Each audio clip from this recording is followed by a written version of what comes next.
guys, ngayon, titikman natin itong apple pie. Lurchot.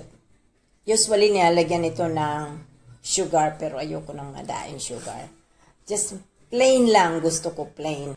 So, ito yung apple pie na very popular dito sa Sabonlina.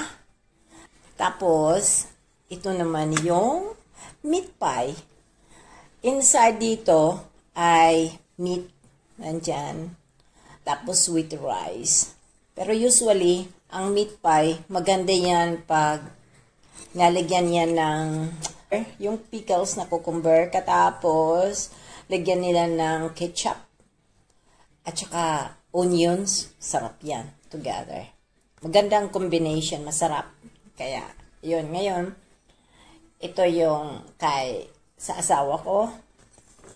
Ito naman ang akin. Ito ang kabubuan ng anuhin natin, hatiin natin. Ito siya sa loob. Ganito ang loob ng apple pie.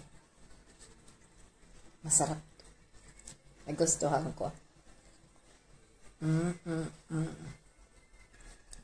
Usually, may sugar. Mas masarap, pero ayoko nang may sugar na. Plain na walang sugar, mas okay na siya. Pag summer, very popular ito. At saka itong meat pie dito sa Cebu.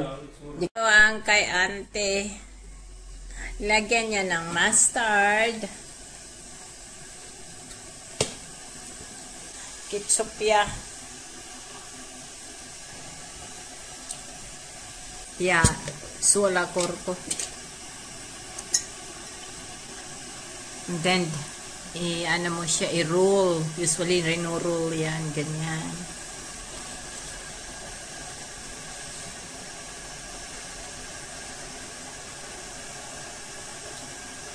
No? Okay ba? Minapas maistan. Maistan. Para malapit po.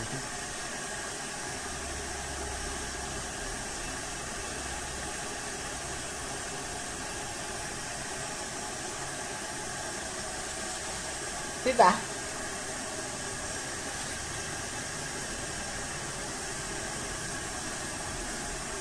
Masarap. Lalo na pag warm. Okay guys, nagustuhan niya. Yun ang kabubuan ng aking video ngayon. Okay guys, thank you for watching.